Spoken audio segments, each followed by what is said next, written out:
저희 교수님들께서는 야구방망이를 들고 온 환자도 있었고 손도끼를 들고 온 환자도 있었다라는 이야기를 저는 들었었거든요.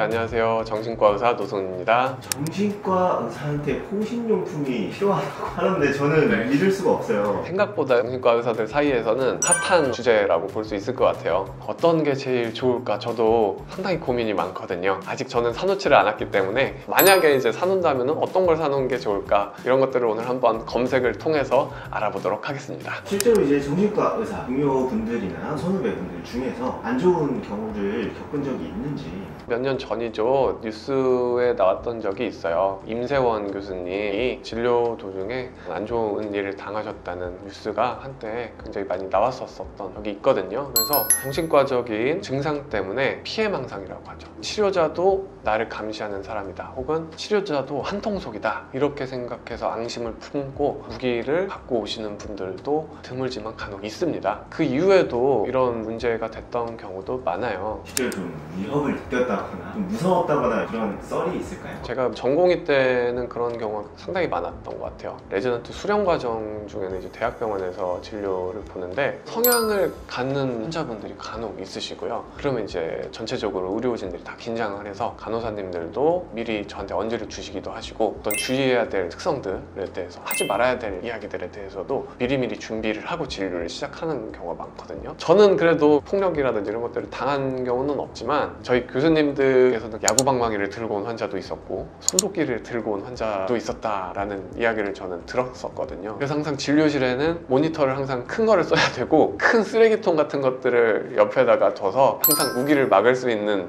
그런 물건들을 배치를 해놔야 된다, 이런 얘기들도 했었던 것 같네요. 순발력도 상당히 길러야 될 것 같은. 그렇다면 이제 원장님을 지키기 위해서 좀 어떤 아이템을 구비해야 될지 좀 같이 쇼핑을 한번 해볼까요? 가장 대표적인 것 중에 하나가 바로 후추 스프레이죠. 호신용 스프레이라고 하던가요? 근데 이게 별로 그렇게 유용하지는 않은 것 같아요. 왜냐면 이게 스프레이 형태잖아요. 분사구가 이렇게 있고 버튼을 누를 수 있게 되는데, 분사 테스트 동영상이라고 있는데 한번 볼게요. 이게 3m 정도 거리인데 이런 식으로 나와있구나.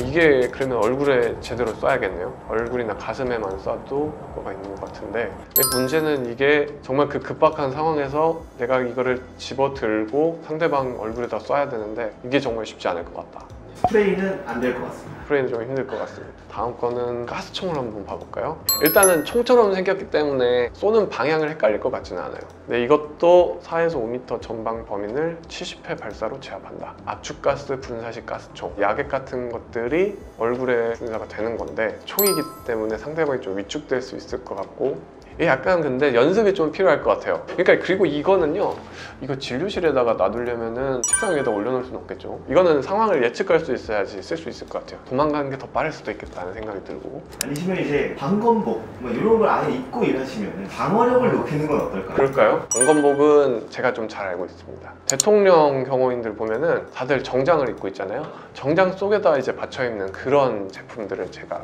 보여드리도록 하겠습니다. 총알이나 칼 혹은 송곳 같은 것들, 그런 것들을 방어하는 평가 체계가 있어요. 그래서 그런 평가 체계에 검증을 받은 제품인지 먼저 확인을 하는 게 좋은데, 여기 보면은 프로텍션 레벨이라고 있어요. 총알을 어느 정도까지 막을 수 있는가, 탄환의 종류, 이런 것들이 있고 칼을 어디까지 막을 수 있는가, 이런 것들을 확인해서 사셔야 된다 라는 거거든요. 그래서 이런 거를 입고 하면 좋지 않을까?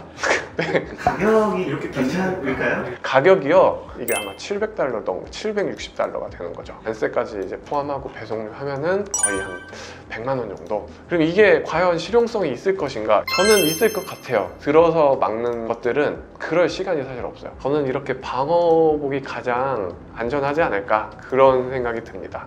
극한 직업 정신과 의사입니다. 오늘 이 영상 찍고 나니까 약간 현타가 오는데요. 이런 일이 없기를 바랍니다. 그래도 이제 증상 때문에 이런 일들이 있을 수도 있거든요. 다른 정신과 선생님들도 보시고 도움이 되셨으면 하는 바람도 있고요. 도움이 되실지는 잘 모르겠습니다. 이게 가장 도움되는 거는 평소에 열심히 운동을 해서 이런 상황이 놓이면은 빨리 그 자리를 피하고, 정신과에는 비상벨을 항상 갖고 있어요. 비상벨을 빨리 울려서 경찰분들에게 연락을 취하는 것이 가장 좋은 방법이 아닐까, 갑자기 그런 생각이 드네요. 이상 정신과 의사 노승훈이었습니다. 감사합니다.